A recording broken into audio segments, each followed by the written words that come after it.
Yo, yo, yo, yo, yo, yo, yo. Welcome back to another glorious episode of Ignorant Intelligence. I am your host, Brandon M. Davis, and I am joined today by a special guest. Introduce yourself to the world. Hi, everyone. My name's Hoo-Lee-Yah. And how long have I known you? Decades. She's known me since I was short, with no facial hair and a squeaky voice. Went to Wagner Middle School together, and she's joining us today on a very different episode. Usually I say silly things on here and talk chaos, but we're discussing a more serious topic that I think a lot of people can relate to. But before I get into that, I have to say, you have the most positive Instagram I've ever seen in my life. I go on people's stories and it's just drama all day and memes and chaos and they're mad at this, but I go on yours and you're like, today's words of positivity are, I'm just like, wow. Like, why don't I look at life like this? You know what I'm saying? It's just daily affirmations. Wishes. Right. You know, it's all chaos on mine and worrying about where people buy porn DVD. All right. I say this because me and my boy were driving around and I'm looking and I'm just like, they still have porn DVD stores in 2022. Who's buying that? Who has DVD players That's what anymore? I'm saying. Yeah, so like I'm looking and I'm just like, this is disgusting because I'm sure it's about 10 grand a month for rent at a porn store, at any storefront. So I'm just like, they're selling $10,000 a month worth of porn DVDs in 2022. Like, who's that sick? Are they just collectors out there? Like, what is going on here? Like, that's like, it weirds me out. But, so yeah, positive Instagram, keep that up because I need that in my life. You're welcome. You're welcome. The topic we wanted to discuss were basically the dynamics of single parent households, you know, and how that affects people, how that may have affected you if you've gone through that, or people you may know. So if you want to expand on that, the floor is yours. Definitely. So I grew up in a single family household with a single mom, and it's definitely impacted me my whole life. Like, some of the main lessons are, one, you know, choosing to become a parent is probably the most important decision of anyone's life. Community is key. Supportive community is key because you really can't do it all on your own. It takes a village. And whoever that individual is, like that main guardian, whether it's your mom or dad, for me it was my mom, that person is a superhero because they are first line of defense, always there, just amazing. Yeah. So in that dynamic, I don't know, is your relationship with your dad good, or do you guys keep in contact? Like, how does that? Oh, yeah. No, my relationship with my dad is good. What was great about my childhood is I was always supported by every single person in my family. Okay. Funny enough, even though my mom and my dad separated before I was 1 year old, so I don't even know them together, they were always there for me to the point where I grew up in a complex and like a building complex, and I was in one building and my dad was in another building. Oh, okay, cool. That's perfect. And I had a grandma in the same building and a great grandma in the same building. Okay. So even though it was a single parent household, your dad still had an impact on your life. 100%. Yes. Because it's weird. I guess you could say mine was a single parent house. I don't know. Let me explain. So my parents were characters, to say the least. So like when they first had me, first backstory, my brothers come from my dad's first marriage, and my sister comes from my mother's first marriage. Okay. Then they got together and had me, and they're like, we have to make this work.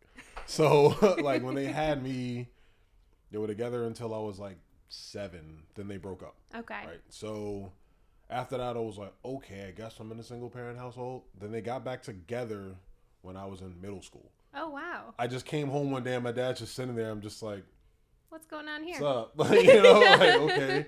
But I kept in contact with him that whole time. It was never like any abandonment issues or anything like that. Right.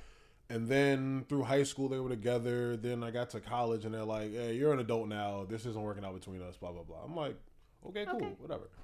Come home again at 21 and I see my dad sitting at the kitchen table. I'm just like, what's up? Like, what are you doing? Oh, yeah, we're back together. I'm just like, oh, God. Like, they were like high school kids. Like, they just break up, get back together. So, you know, it was a weird dynamic. But my dad was in my life the entire time. That's good. You know, so, and I was reading things about how being in a real single parent environment affects the way you grow up. Mm-hmm. You know, and it's like a 70% chance of becoming a felon. Oh, wow. It's a 70% more chance of you becoming a felon raised in a single mother household. Wow. Same with becoming a high school dropout. Same with becoming a teenage parent. So, you know, it's just like, and then the other statistic that blew my mind was 64% of African American households in the United States are single mother households. Oh my goodness. And then with Hispanic households, it's 40%. Native Americans, it was 56%. And with Asian households, it was 15%. White families, 24%. Wow. So I'm just like, if there's a chance of you going to prison and then you leave the country in single parent households. Yeah. You know what I'm saying? It's all connected from youth. Right. That's crazy. And I often wonder, why is that? Like, why does that occur? Yeah. In like a cultural thing, I guess. You know, I don't know if it has to do with. Sorry, I was just thinking about that. That is really interesting. It's like sad because it's like this independence thing that's preached in Black communities about, oh, I don't need a man. Da, da, da. And listen, I have no issue with single mothers. It's a lot on their table. Right. But a lot of times, I think it could be avoided. I truly believe that. I don't know. So I come from a long line of single mothers. So like, even going up to my great grandmother, there were always single mothers. And thankfully, like on my end, my dad was involved in my life, but my mom's dad wasn't involved in hers, and my grandma's dad wasn't involved in hers, etc. So for me, I think now that children aren't the main focus of people's lives anymore, like we see more and more people not having children, especially in our generation, that it can be avoided. But back in the day, I mean, where contraception wasn't really a thing, where machismo, especially in the Latin community, like the men were like the breadwinners and people who we had to cater to, we being the women had to cater to them. My family was rebellious against that, and they were like, we don't want to do that, which is why they would kick out their men. Or like my grandma had an abusive husband, and she was the first of 13 children to leave Puerto Rico actually leave her husband. Like everyone was like, no, you should stay with him, because that's all they knew. Right. And they were in abusive relationships, but she was like, I'm way better than this. Yeah. So she set that up for us. See, that was, when you say abusive relationships, that often makes me think, like, is there a certain fine line where you're better off being a single parent? Exactly. Because I know some people who are like, I wish my dad had just left, because he'd come home drunk, beat on us. So I'm just like, damn. In that scenario, it's like, yeah, you know, you got to get out of that. Totally. But, like, statistically speaking, a lot of kids, and I can only speak as a guy, I don't know. I think a lot of boys need that structure of, like, a dad in their life, because the way I acted when my dad was there versus when I was just with my mother, total 180. Like, when he was there, I was way more respectful, chilled out. When he left, I don't know if it was like an anger thing. I don't know. But I was getting into fights more often. It was just way more chaotic. Even though we spoke every day. Right. It was just more chaos because I didn't have that dominant figure to come home to, like, oh shit, I gotta explain to my dad why I did this. You know what I'm saying? That like my mother's so like, oh, that's my baby, he's fine. You know what I'm saying? But my dad's like, what? You know what I mean? Like, it was just, don't get me wrong, my mother, she was disciplined, but it's like, I'm gonna tell your dad. It's like, oh shit. You know what I mean? That's a totally different fear factor with I'm gonna tell your dad. Totally. So on my end, it was flip. So my mom, caregiver, disciplined person. I still remember, and she actually reminds me all the time. She's like, do you remember when you were 22 and you got your first cavity? She's like, the first thing you said to the dentist was, my mom's going to kill me. You were 22 when your first cavity? Yes. Brush and floss every day, kids. Wow. And people say I have a nice smile. I got my first cavity at 9, but continue. Hey. Well, so back to the disciplinary. Yeah. Thank you. My mom was that. And to this day, I'm just like, my mom, all she has to do is raise her voice a little bit. And I'm like, oop, You know? Yes. Don't get me like. I feel like with Black and Spanish households, it's like, yo, don't play with your mom like that. Like, don't you do that. don't. Like, Yeah, you know what I like... mean? Like, but still, like, my dad was just like this because my dad was in the military. Oh, I see. He fought in Vietnam, so we had like this stoic, like, I'm not playing with you demeanor about no matter what I said would lead to a lesson. We're like, yo, Dad, I won a football game today. Yeah, well, had you got there earlier, it's just like, God. We won. Like, what do you like? That was just his personality. I don't know. That's so funny. Yeah, so I feel that even just going back to the statistics about you have a 70% more likely chance of going to prison. Yeah. You know, and when you have fathers removed out of the household, especially in Black communities where it's like 1 in every 3 Black guys will go to jail. Wow. You know, so it makes me think, it's just like, is that avoidable if we had a different outlook on parenting, family? Yeah. You know, I don't want to get too racial about things, but it felt multiple times there was like an effort to like put a wedge in family in Black communities, even dating back to the civil rights era where, you know, they were more likely to get married and more likely to have a family structure. Now it's the total flip side, and you see a lot of young parents and just it's a lot of toxic things going on in that community, you know. So I feel like if fathers were just more prominent in children's lives, whether the parents were together or not, it will make a big difference. 100%. Yeah. And I mean, that's why I'm so grateful that I did have my dad there. Like, even though he wasn't the person that I was scared of, I was always scared of disappointing him. Right. So my mom would just be like, I'm going to tell your dad. And I'd be like, oh, no. It's like, damn. Now I'm going to have to hear the, like, yell at me, hit me. But, like, when you tell me you're disappointed, I'm that just hurts like, so much more. Yeah. It's just like... That cuts. That I'm cuts. very disappointed. It's just like, feel this small after, like, damn.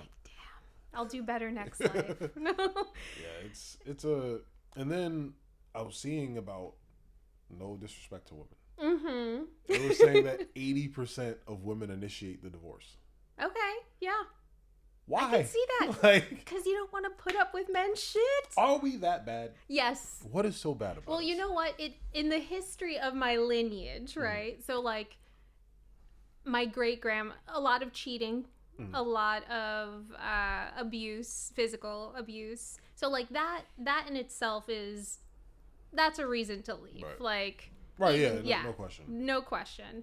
I think that's just my history, and that's why, like, there's been so many single women, but also just they were specifically breaking from the mold of, I have to be this supporter of a man kind of thing. So I think if we were to move past that, which I believe we are, like, we're moving past that stereotypical positioning of the men have to be the breadwinner, have to be the head of the family, and then, like, the wife is just subservient, then there could be some true partnership there. But that's a big culture shift. Huge. That I think most people are not ready for. Right. I'm 50-50. Like, I'm not like this woman cook clean type person. Like, I'm not on that. But I also can't see myself being a stay-at-home dad. And that's fine. I can't see that. Like, I see some guys that are like, well, you know, it's 2022, things change. You could be a stay-at-home dad. I'm just like, not me. Yeah. I don't care if my wife makes $1 million. I can't just sit in the house and watch kids all day. Like, I don't. 100%. I think women are better at that, to be honest. I think it takes a specific personality to be like that. Yeah. I think women have more people that fit that personality. Let's say that.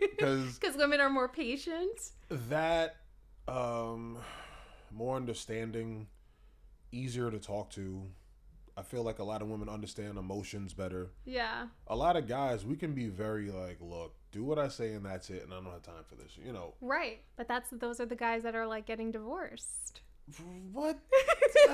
I don't know because all right, so yeah, that was a big blatant statement. Because all right, so I'm not gonna say a name because I don't want him getting mad at me. Okay. But I have a friend who is getting divorced right now. Oh. And it's like, and he's a good guy. He doesn't cheat. He's known his wife since they were in high school, and they have 2 kids together. They live in Jersey, have a house, all that, right? Yeah. So in Jersey, you know, in New York, you don't have to live in your neighborhood to go to a certain school. 100%. So in Jersey, it's not like that. Mm-hmm. Wherever you live, that's kind of like your own thing, unless you're paying for a private school. Gotcha. So he lives in a certain district because he's like, yo, I want to live here so my kids can go to this school. Mm-hmm. So when they got a divorce, he's just like, well, they're in the process of that. He was just like, you know what? If I move and uproot my kids, they're going to have to go to different schools. Oh, no. So he literally left his wife the house. Wow. He's now moved back in with his parents. Thank God his parents have a house, and it's like a 2-family house, something like that. Mm-hmm. So he has the separate, Yeah. you know. So, but the amount of stress he's going through living back home, Yeah. you know, his kids are in another state essentially now, Mm-hmm. and it's like he's not a bad guy, and her outlook was just like, I don't know, we're not on the same page anymore. So you're gonna throw away your entire family because you're not on the same page? Like, that's ridiculous. There has to be more to that story, though. But sometimes it's really not. Sometimes it's just you get tired of the person you're with. Totally. And, you know, some people have this grass is greener outlook on life. Yeah. And it's just like, okay, you guys been together since you were like 17, 18. Now you're 38. Right. 2 kids. Some people feel like, I don't know who I am. My whole identity's wrapped up in this person. Yeah. And, you know, while I understand, I also think that sometimes that can be a selfish decision. It can. And I feel like there's nothing wrong with making a selfish decision if it's, you just have to understand how it's going to impact everyone. Right. So like, you know, I wouldn't mind making that decision, but once there's kids involved, I think that's what makes it really tough. Right. And one thing that I really appreciated of my parents is that they split up before I could even remember them together. Mm-hmm. I used to think like single family homes was the norm. Okay. Until I met like people with 2 parents, I was like, that's weird. Like, you don't have 2 Christmases? Like, see, where I grew up in Bed-Stuy, like I was one of the few people that had 2 parents in the house. Yeah. So when people came to my house, they're like, your dad's here? I'm like, yeah, we can't be like just banging on stuff. My dad's gonna flip out. Like, you can't do that here. I'm like, what? So I didn't realize. I remember when I went to school on the Upper East Side. I went to elementary school there first and then middle school. And when I got there, like my parents had just broken up like a year or 2 before that. So I got there, I was just like, in my head, I thought all white families were like TV.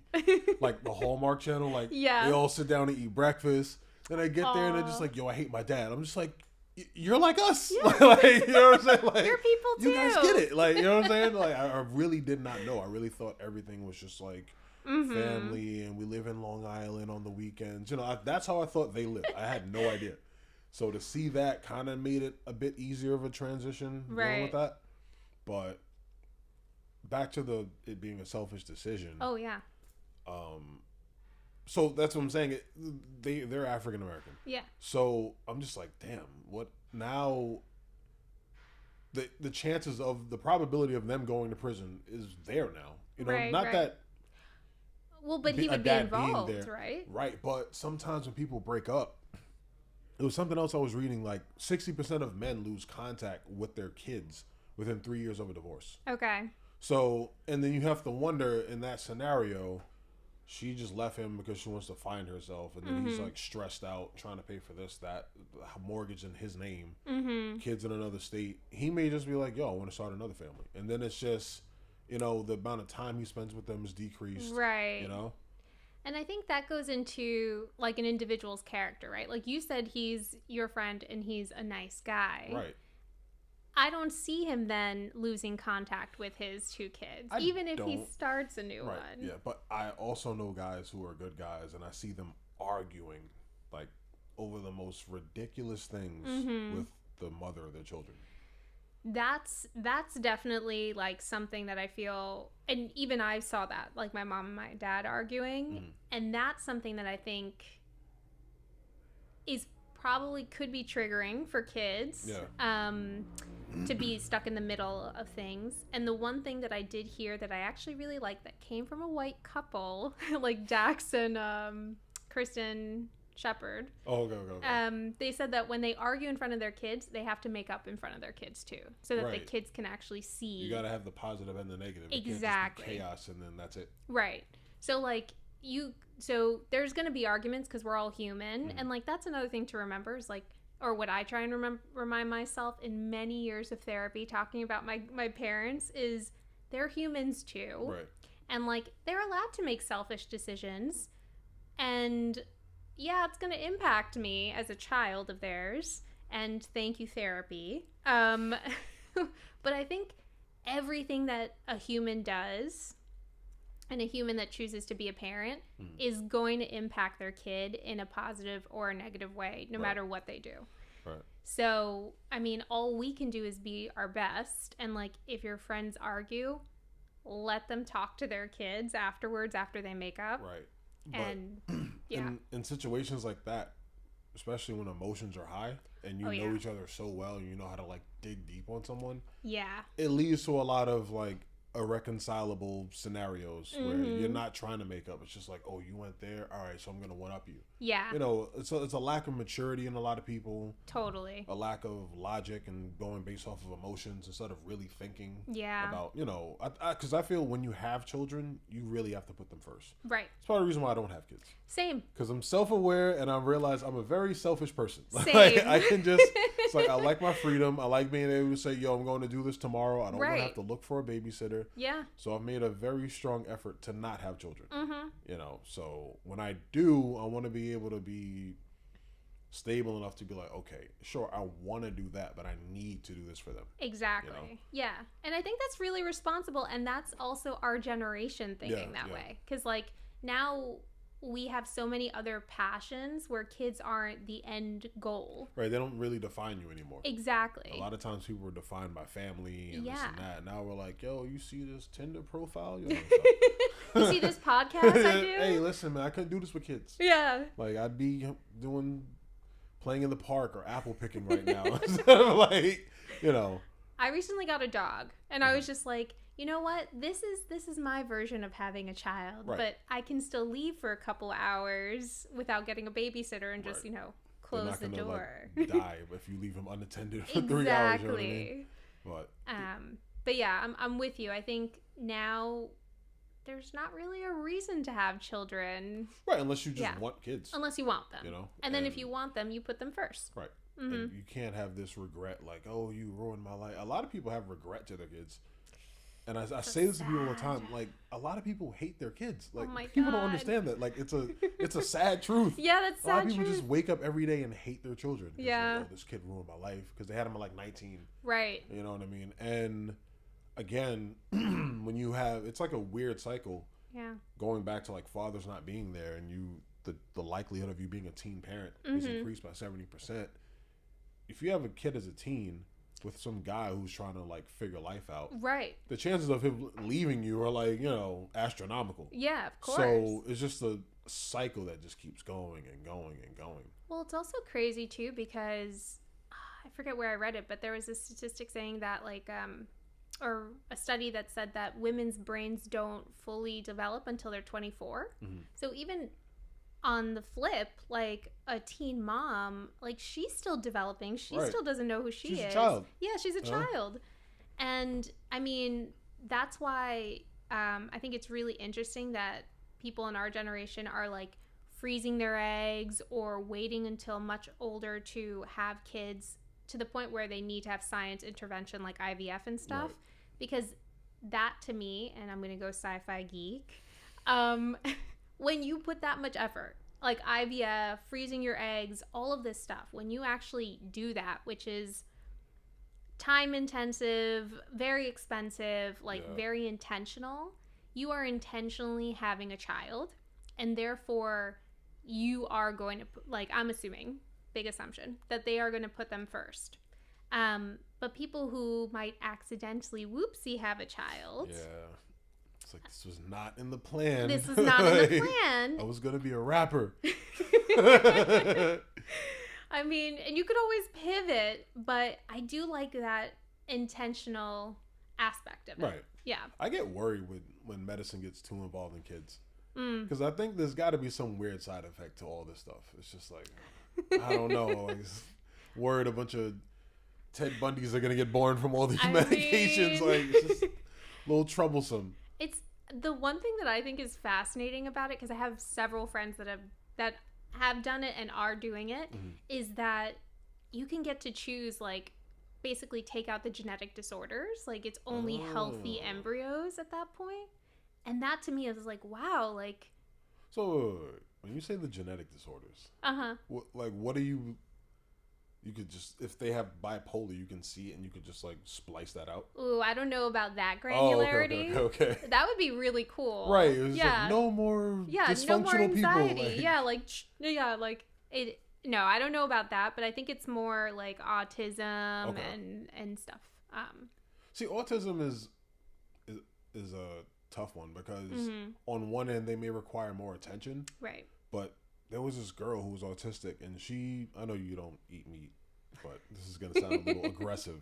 She found a more subtle way of killing the cows. Okay. They still kill them, but so instead of them just being hung upside down in some factory and like sliced open, she created like a pathway for them to walk through, and there's food at the end of it. Okay. So they're just eating, chilling, minding their business, and then like a guillotine kind of comes down and kills them that way.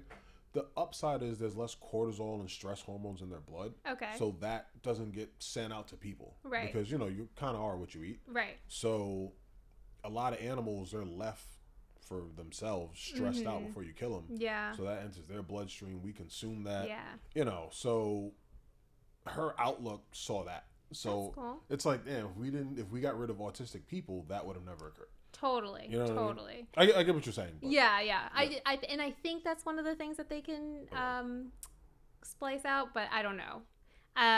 But yeah, and I mean, on the other spectrum, autism people, like you said, can have such a degree of awareness that makes them like geniuses. Right. So they have abnormally high IQs in a lot of cases. Exactly. So their outlook is totally different. Yeah.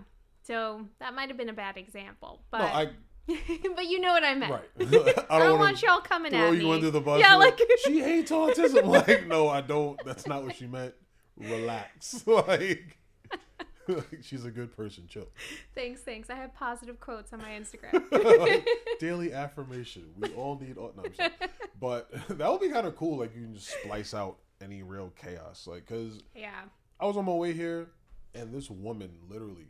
I was by Barclays, and this woman literally stops in the middle of everyone, pulls her pants down, and just starts using the bathroom. Oh my god! And I'm walking, headphones on. I'm like, I don't know. I'm just like, wait, no way. You just see her whole ass out. I'm just like, oh my god, like on a Sunday, like this is disgusting. Like, come on. I see that a lot on Allen Street in Chinatown. Yeah. I think it's a rite of passage, but. But do we want until you see somebody take a shit in New York, like you're not a true New Yorker. You know what I'm saying? Like, yeah, it's. I don't know. I think that would be cool. Yeah, and I mean, I think it all comes down to intentionality, right? And that's why, I mean, also not to get like super crazy about it, but I think it's so interesting that. If you want to adopt or foster a child, they put you through a whole rigmarole of like background checks. It's a SAT word I don't know. I'm trying to pretend like I know it. Obviously I don't. But they give you background checks. They make sure that you're like secure. You have to have references. But they don't do that when, they send you home with a child. Right. And it's just such an important job, an important decision that I feel like there should be some more parameters that people have to earn having children. You know what's funny?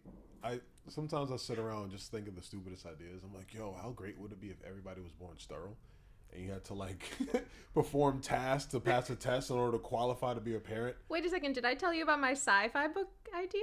No. Because that's exactly it. Oh, that's dope. Yeah. See progress. We're getting to it. And it's just like you got to perform tasks and prove you're worthy of reproduction. Yes. And, just more rigorous standards. Of course. Instead of just like, because anyone can have a kid. Anyone. 2 14-year-old kids could be like, I'm bored, you bored.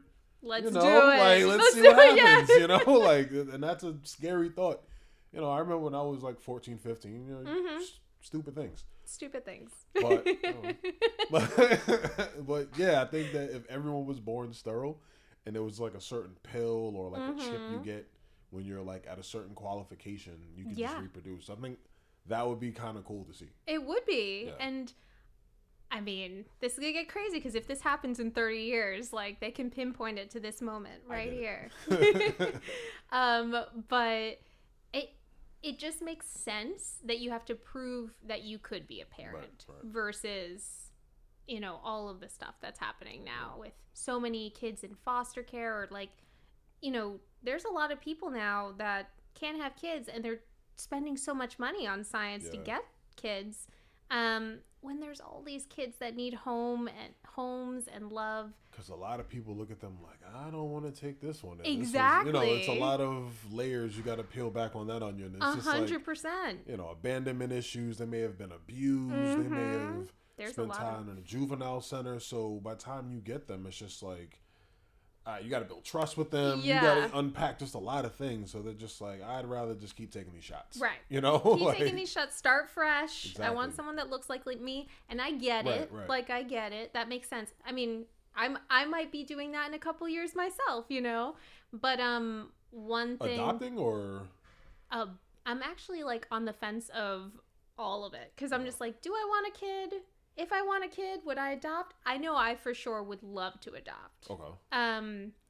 But then there are also points where I'm just like, yo, my genetics are sick fire. Like, it would be nice to see a little mini me. Conceited. Like, you heard it here. I have amazing genetics, all right? There needs to be more of me, okay? Do you understand that? I just want... No.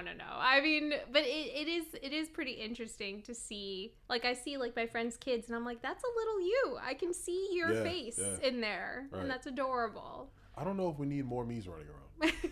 I think I'm a lot already. You know what I mean? There's like me. I'm like 5 of me. That's fair. I don't think we need little Brandons.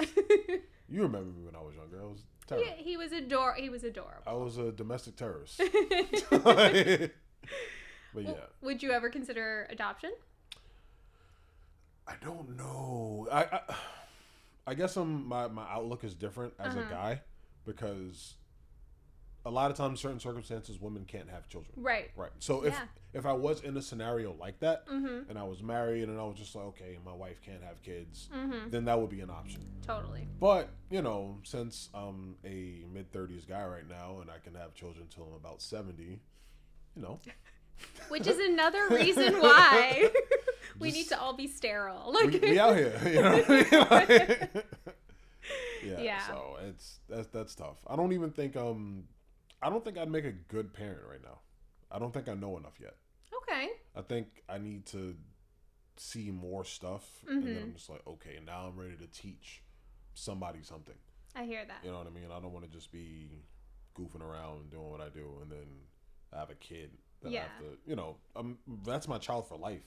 For life. You know what I'm saying? It's not a part-time job. It's just like, okay, I have to take care of this whole life. And everything this thing does is a reflection of me. Yeah. You know, I don't want a kid who ends up in prison or like does something insane and I have to like live with that. You know, so I think I need to wait. That's fair. That's fair. I feel like that happens. Because in my experience, I'm pretty similar. Like, I waffle whether I want to have a child or not. But as of right now, I know I do not qualify to be a mom. I have my little fur baby, and that's enough. But like, I'm learning how to drive because my dog really likes taking car rides. Nice. So that's why I'm learning how to drive. But like, I think the city really promotes our independence so much. Right. And there's so much to do that doesn't center around kids. And if you have kids, there's so much to do with kids too, but it's just... I'd just rather not. Yeah. And I think also the amount of access we have to people is totally different than previous generations. Totally. You know, you go on Instagram, you may interact with 100 people a day. You know, it's much harder to be faithful now. Yeah. You think cheaters were doing the most back then. Like, now it's just like just a plethora of just like, fuck me, you know what I'm saying? Just everywhere, you know, it's just 24/7 between that, people with OnlyFans, this person, that. It's just chaotic, you know, like the things the things people have said to me I'm just like, wow. You know, it's just like, I'm in a relationship. Like, what is wrong with you? But like, it's just a lot to fend off in comparison to years before. Yeah. You know, I see why divorces can be much higher now because 1,000,001 dating apps, social media. You always think, oh, maybe this one's better. You know, so. Yeah, I think there's definitely an argument that can be made that there's so many options now that people just want to switch, and that's what makes it even more enticing to like get off media occasionally and like not even bother with the apps or any of that stuff. But like that's where communication comes so into key, like or why communication is so key. And like that's one of the things, like I know I'm not ready to be a mom right now because I know personally, and growing up with a single mom, that I want a partner who makes me feel safe enough to have a child. And did you ever watch Parks and Rec? No. Okay, good show. I'm not a big TV person. That's right. I'm more like in the movies, and I'll be on YouTube for hours just like scrolling. It's a bad habit. Like the way you watch TV is how I'm on YouTube. Oh my goodness. It's bad. I know a lot of people like it's you. Bad. Yeah. I'll just be in a wormhole like. Do you have TikTok? Because I heard that's what that. No, yeah, neither do refuse. I. I refuse. Same. No. But she had this quote, and it's something like when she was talking to one of the other characters about whether she was ready to be a mom. She said, "You and your husband make a good team," and she's like, "And if you think you guys both make a good team, maybe you guys can bring in other team players." And I was like, I like that. Because at the end of the day, all I'm looking for personally as a single person is I'm looking for a team member. Right. And then, because to be a mom is the most vulnerable you'll ever be. Like, that's your forever decision. You're now, like, beholden to this other little creature. Even when they're older, my mom's still on speed dial for me. Like, but if you have a team member to support you in that, then that would be exciting. I'd be able to do that. Much easier. I kind of look at like relationships as a puzzle. Like people are different, but they fit together. Exactly. You know what I'm saying? Yes. So, and I think that so many people look at it as the man should do this, the woman should do that, the man should, and I'm just like, yo, everyone's dynamic is different. Exactly. You know what I'm saying? Like, there's no specified you have to do that. You right. have to do that. You know, sometimes one person may fall on hard times and the other person has to take over the slack, or vice versa. You know, it's just all about filling in the empty spaces. Like, totally. You know what I'm saying? 100%. So I think once we get past defined roles and what you should be doing and this and that, you know, I think it'll make life much easier as far as finding a partner, wife, husband, whatever. Totally. You know? And I think that's like kind of what and I keep saying our generation, but it's not really our generation, but people of like-minded thinkers, where we are moving past those roles and like looking at my family and their generations. They were single because they didn't want to be in those roles. Right.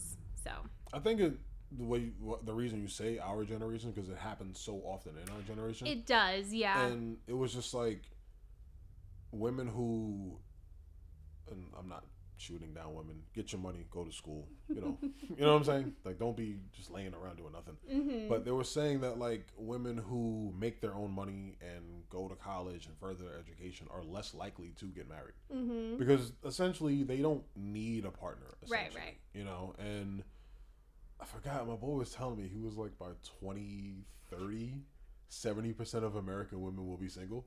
Ooh. And I'm like, that's tough. But like, you thought it was bad now, like, you know what I mean? Like, it's gonna be a weird world out here. That's why we need to go into lesbianism, like all of that stuff. Bro, that's where you lost me. Different episode. Like, if that's what, let me clarify. If that's what you prefer, hey man, go for it. You that's know, true. Live your life. I'm not. But if everyone, because I'm not fucking a guy.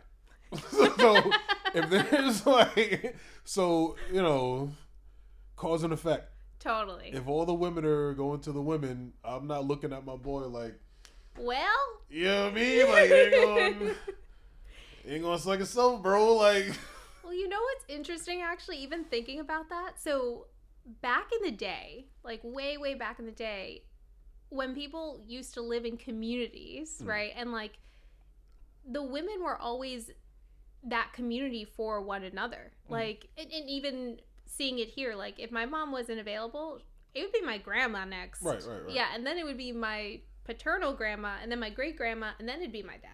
You know, so it was just always women first. But if more women are single and like one of them decides to get married and have a child, there's going to be so many rich aunties to help support. Yeah, but we're just looking at it through one lens. Like, it's like, okay, what's the women the other? are getting this. Cool, great. But there's guys. Like, oh, well, the guys just have to step up. What do you mean? Like, okay, so for example, like, all right. What are we not doing? Like, maybe I can get some because I have a woman here. Okay, like, totally, what are guys not doing that has women so flabbergasted and disturbed by us and just like, we got to figure this shit out because they're not doing it. Like, what can we do to, I guess, increase our value to y'all? Okay. So first, let me say, I've only met really great guys in my whole life. We just didn't jive for one reason or another. Okay. And actually, two of the guys, they weren't even open to adoption. Okay. Like, they were like, no, I want you to have my kid. And I was just like, I don't want that pressure. So no, I'm good. Tapping out on this. You sounds like my boy. Good guy, but I don't know. It kind of sounds controlling over a body for me, but I just think some people, man or woman, just want an offspring of their own. You know, some people just want to carry on their DNA, or you know what I'm saying. They just want someone who's like them, who's related to them. Some people just see adoption as like, I have no connection to that child.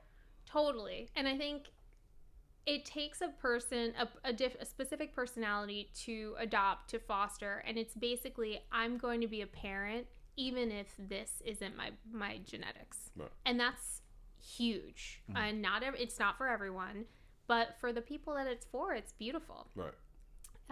But going back to what guys got to do, I think, honestly, it's not even that hard, at least in my opinion, is... You're like, I'm ready. I'm just trying to hear these magic words. Okay. I think you just got to be a good listener. I think therapy is key because once you become self-aware and know everyone's human. Everyone has faults. Everyone has strengths. Right. And it's all about like knowing who you are and what you have to offer and then finding those people who can help complement. Right. And that goes into the puzzle piece that you mentioned, right. which I love. Like, I think you literally just have to be self-aware enough to know what you actually want. And if you don't know what you want, understanding that you don't know what you want and being completely transparent about that and just communicating that to someone. Communication is like... That's number one. That's big with... That's one of the main reasons for divorce. Yeah. Like, people don't communicate things. They just... A lot of people have ideas in their head and then they show up and then they get mad that no one did what they wanted. Exactly. It's like, I'm not a mind reader. Well, you should know me by now. Like, what? Right. You know what I'm saying? Like, I don't know what you want. You know, I'm very big on communication. Same. Like, for example, my birthday's next month. I already told my girlfriend what I want. I'm like, I want to do this. Okay. There's no if and or but. Her birthday's this month. I'm still asking her, what do you want to do? I don't know. See, now when you end up with nothing, I don't want to hear. Yeah, she can't get mad. I'm with you on that because I'm the same. Babe, I love you, but you know. I need communication as well because, like you said, no mind reader. Like, just let me know. And if someone were to tell you like what they wanted, like how you were like, I want this, and if you don't get that, then it's just like you didn't listen to me. Well, okay. See, like it goes back to like when you say like therapy or being self-aware. I've been to therapy twice. Okay. And it was not for like a self-aware thing. It was to do with like family issues and like deaths in family and stuff like that. But as far as therapy, me personally, I spend a lot of time thinking. Like there will be times I just sit in the house and I just don't talk. I'll just like think and I'll replay my day, or I'll think about how I reacted to something, and I'm just like, damn, maybe I did come off as an asshole to that person. Right. And I'll try to rectify the way I do things. You know, so I guess this is my own self-therapy.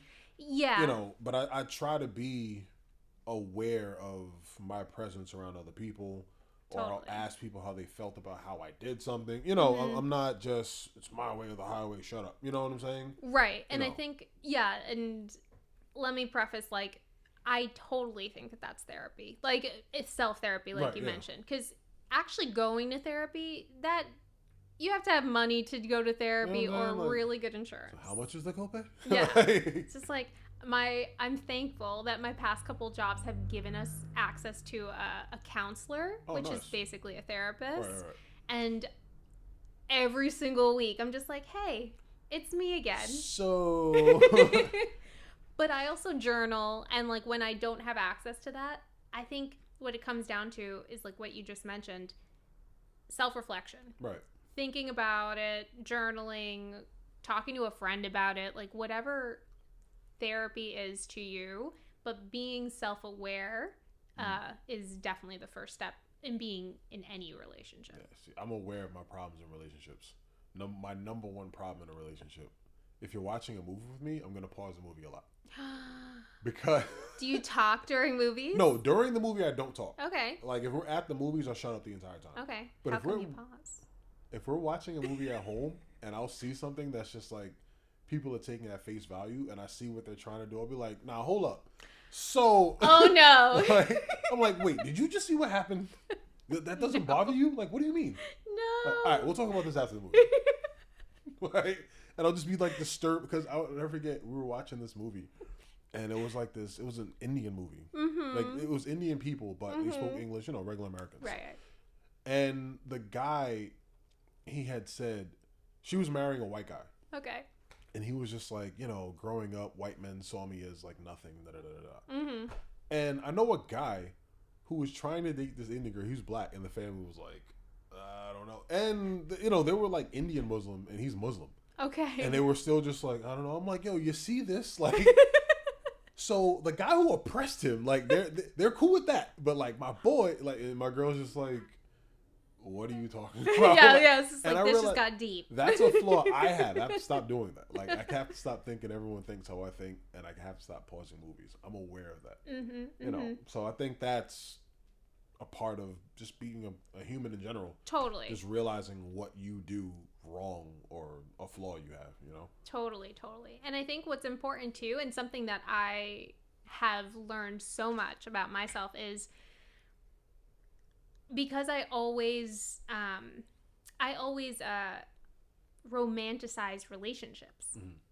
And so my only relationships that I saw were from Disney movies. Oh, okay. And I always thought, like, oh my God, if you're attracted to someone else that isn't your partner, then you shouldn't be with that person because obviously you don't love them. Yeah, don't ever go on Instagram. Yeah. There's a lot of attractive people on there. Well, that was when I was very, very young. But one of the other things that I've learned recently is, like, you're never going to be perfect. You have to be ready to be in a relationship where you're also going to be working on yourself throughout. And I think that's key. So finding that safe place, or that person that provides that safe place, so that you can continue to grow as an individual. Yeah, because my girl and I've been together 9 years now. She's been dealing with me since I was 25. Oh my God. So the person I was at 25 versus now is just 180. You know, and I would say her as well. Like, because we both kind of realize our character traits, flaws, whatever. Yeah. And we try to work on it. So in that aspect, it works out, you know. But, you know, still me.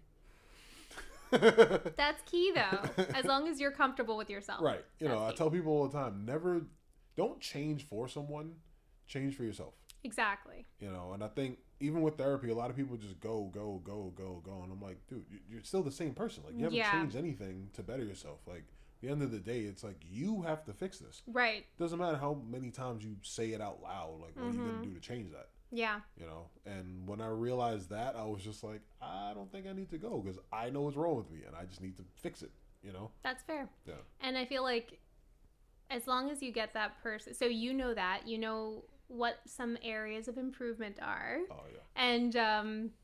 And how you could potentially do it, and then you have someone who supports you in doing it. Right. See? It's all about communication. Communication, that's key. And being maturity is another thing that a lot of people don't have. Like, I don't hang out with immature people for some reason. I know a lot. Like, I know a lot. Like, I know it's weird. Some of my friends are into mischievous things, and then some of my friends have like 5-bedroom houses. You know, and I'm somewhere in the middle of that. You know what I mean? Love like that mix. Like it's just like, wow, this is really ratchet, and this is really rich. And I'm just trying to figure out my role in the middle of that. Totally. You know what I mean? So I deal with a lot of immature people. They'll say like, yeah, because my girl said this, so I did this to her. I'm like, why would you do that? Like, an eye for an eye. Nah, she ain't finna violate me. It's just like, bro, oh my goodness. just chill out. You have to like, take a deep breath before you do something. Like think, talk. Like don't just, respond. Don't react. Right. And it's easier said than done, but like as you start practicing more and everything like that, like taking a breath before reacting, right? Then you can maybe make it easier. People will talk to me, and sometimes I'll like look up and think. Because I'm trying to process what you said, and I don't want to say something ridiculous. Yeah. It's like, all right, let me process that and really give a response and not just, what did you say? Right. But, it's a lot of reacting and not responding with people. Oh, yeah. I mean, the last couple of times that I've actually gotten into heated debates or heated discussions, I've had to, like, walk away. Like, I'm just like, I'm going to be right back. I need, like, 5 minutes to clear my head. And then they'll be like, no, I want to talk to you. I'm like, if I talk to you right now, I'm going to end this relationship. And I was like, and I love you too much, mom or best friend. like, just give me 5 minutes to cool down. See, with me, I'll just, if it's one of my boys and they're trying to argue, I'll just be like, you're right. Oh, okay. Okay, you're right. We just see things cut different. it right there. That's it. Like, I'm not going to argue with you about whatever stupid thing it is. You know what I'm saying? Because guys argue about stupid things. Right. So it might be over a basketball game. I've seen guys get into arguments over LeBron and Jordan. Oh, no. Like full-blown arguments. Okay. Guys in their what do you mean Jordan's better? It's just like, bro, like, stop. You both suck. Like, stop arguing. They're You're both right, better. you're right. You know what I'm saying? The sun will rise tomorrow. Chill. Yeah. Totally. So I just, that's what I'm saying, the maturity thing with people. So maturity, communication. You also just have to want to be in a relationship. Yeah, that's key because a lot of people don't want to be in relationships right now. Question before we, how long do you think it's okay? Okay, so you break up with someone. How long should you wait to start dating a new person? Are you on a break like Ross, or are you? No. You guys, you broke up. Okay. But you were in like a long-term relationship. Say you were together 4 or 5 years, and then you guys break up. How long do you think is a respectable amount of time until you get with someone new? You know what? Honestly, I think you're not gonna like my answer because it depends on your age and where you are. Like you could be in a 4 or 5 year relationship, but really the last 2 years we're just phoning it in on both of your ends. Right. So are you one of the people that believes like whenever time you broke up, you divide that by 2 and that's when you really broke up? No. Okay. No. But like I'm the kind of person that I feel like, because I've had friends who have been in multi-year relationships and then are single for like 3 months, find someone, and then now that's their person. Man. Yeah. And then I've also had friends who have been in multi-year relationships. I say multi-year because it could be like 4 or 7 years. And now it's like 4 years later and they're still single, like, but not for, they're still dating and stuff. It's just they haven't found that person. Gotcha. So I think it all just depends. I don't know. If you break up with me, you got to at least cry for 3 months before you talk to somebody else. What? Come on now, like, what you mean you love me? You just out here already on dates? How dare you? It hurts. We're done. Like that's it. Nah, man, find yourself. like how you just gonna leave me? Oh my god! After all these years, and you're just like, I'm ready to date. No, you don't even know you anymore. You're a totally different person. It's been 5 long years. I You don't know. yourself. I don't Nah, know. Maybe maybe in her mind she was single for the past 3 years. That's why, Yeah, Communication. I don't know. But yeah. So we're going to wrap this episode up Okay. with a beautiful quote. And it goes like this. No matter how tall a building stands, it needs a strong foundation. Aww. Think about it. Stay black, y'all. Peace.